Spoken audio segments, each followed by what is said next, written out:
Bismillahirrahmanirrahim.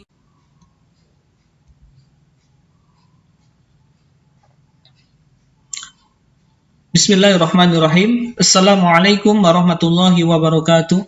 Alhamdulillah wassalatu wassalamu ala Rasulillah Sayyidina wa Maulana Muhammadin ibni Abdillah wa ala alihi wa sahbihi wa mawalah amma ba'd. Berjumpa kembali kita pada kali ini kita akan membahas pelajaran fikih kelas 11 ya. Pelajaran fikih kelas 11. Materinya adalah bab 1 ya, tentang jinayat, subtemanya adalah tentang kafarat. Baiklah, sebelum belajar, marilah kita membacakan basmalah. Bismillahirrahmanirrahim. Mudah-mudahan kita diberikan oleh Allah ilmu yang bermanfaat dan juga mudah mendapatkan ilmu pemahaman ketika kita belajar. Amin ya rabbal alamin. Langsung saja kita mulai, kita bahas tentang kafarat. Satu, pengertian kafarat. Jadi kafarat menurut bahasa adalah kata kafarat diambil dari kata kafaro yang berarti menutup dosa.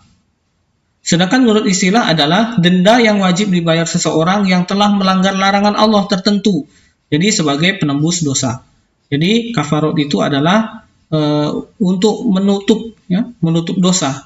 Secara istilah adalah sebagai denda yang dibayar karena telah melanggar larangan Allah tertentu sebagai penembus dosa. Ini pengertian kafarat. Yang ketiga adalah macam-macam kafarat.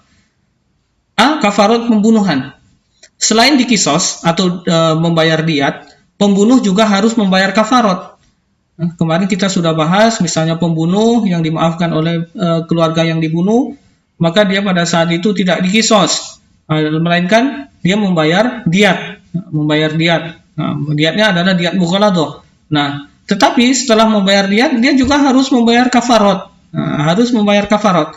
Jadi apa kafarat dari setelah dia membayar diat, yaitu memerdekakan budak muslim yang jika ia tak mampu, maka pilihan selanjutnya adalah berpuasa 2 bulan berturut-turut.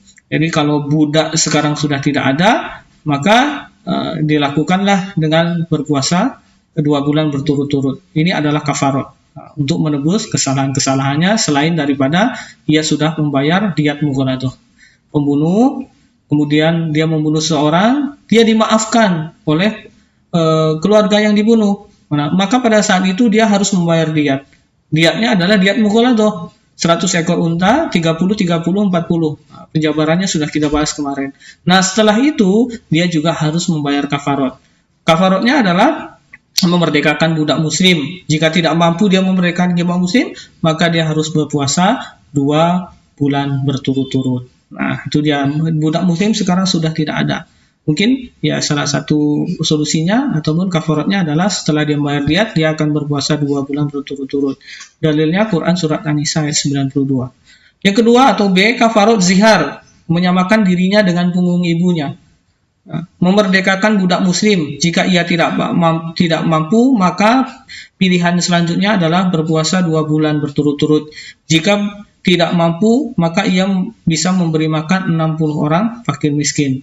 Ini adalah kafarat zihar, menyamakan istri dengan punggung ibunya. Ya, untuk kafaratnya adalah memerdekakan budak muslim. Jadi kalau dia tak mampu, apa yang dia lakukan? Ya, puasa 2 bulan berturut-turut. Nah, kalau dia sering sakit-sakitan, nggak bisa, misalnya kan, bagaimana pilihan ketiga? Yaitu memberikan makanan kepada 60 orang fakir miskin. Yang selanjutnya adalah 3, kafarat melakukan hubungan biologis saat puasa di bulan Ramadan. Nah, perlu diketahui untuk ketiga ini adalah yang dilakukan hubungan suami istri itu adalah siang hari pada saat berpuasa. Siang hari, jadi mulai azan, bisa dikatakan mulai azan subuh sampai berbuka, itu waktu yang dilarang untuk berhubungan biologis. Akan tapi kafarat ketiga ini bagi orang yang melanggar. Jadi pas dalam waktu yang dilarang itu dia melakukan hubungan biologis, maka puasanya adalah maka kafaratnya adalah sama dengan kafarat zihar, yaitu puasa 2 bulan berturut-turut. Kafarat zihar ini tadi kita sudah bahas di atas nih ya. Kafarat zihar itu ada 3 pilihannya, yaitu memerdekakan budak. Kalau tidak sanggup puasa 2 bulan berturut-turut, dan juga kemudian memberikan makan 60 orang fakir miskin. Jadi sama ya, kafarat hubungan biologis juga seperti itu, memerdekakan budak, kemudian berpuasa 2 bulan berturut-turut ya, kemudian memberikan makanan 60 orang fakir miskin. Yang keempat adalah kafarat melanggar sumpah atas nama Allah. Siapa yang bersumpah dengan nama Allah kemudian dia melanggar, maka dia harus membayar kafarat. Apa kafaratnya? Memberi makan 10 orang fakir miskin, atau memberi pakaian kepada mereka, atau memerdekakan budak. Memberi makan 10 orang miskin, kalau tidak memerdekakan budak, kalau tidak maka bisa dengan memberikan pakaian kepada 10 orang fakir miskin. Jika ketiga hal tersebut tak mampu ia lakukan, maka diwajibkan baginya berpuasa 3 hari. Nah, itu adalah kafarat daripada melanggar sumpah.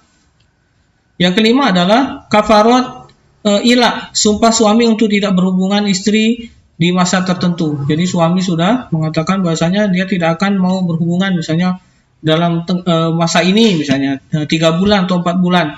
Maka ketika dia melanggar atau dia ingin kembali lagi supaya bisa berhubungan, maka kafaratnya adalah sama dengan kafarat yamin, sumpah ya, yaitu memberikan pakaian kepada 10 orang fakir miskin atau memberikan makan 10 orang fakir miskin. Kemudian kalau dia tidak mau dengan itu, bisa juga dengan memerdekakan budak. Nah, jika tidak bisa maka puasa 3 hari berturut-turut. Ini adalah kafarat ilah ya, sumpah untuk tidak berhubungan dengan istri pada masa tertentu ya nih, seperti kafarat bersumpah atas nama Allah. Dalilnya Quran surah Al-Maidah ayat 89. Selanjutnya keenam adalah kafarat membunuh binatang pada saat ihram. Jadi ketika ihram, saat-saat yang diharamkan di sana untuk membunuh, kemudian dia melakukan itu, maka kafaratnya adalah mengganti binatang ternak yang seimbang. Apa yang dibunuh, maka kafaratnya harus seimbang dengan binatang yang dibunuh misalnya saat ihram. Atau memberi makan orang miskin atau berpuasa. Nah, ini dia kafarat yang harus dibayar tadi. Kemudian sebab-sebab ditetapkannya kafarat, ini salah judulnya nih ya. Sebab-sebab ditetapkannya kafarat. 1. Menyadari perbuatannya keliru, berdosa kepada Allah dan merugikan orang lain. Nah, apabila ini ia berarti sadar dia perbuatannya keliru, dia berdosa kepada Allah dan merugikan orang lain, maka dia harus menebus atas dosanya itu dengan membayar kafarat.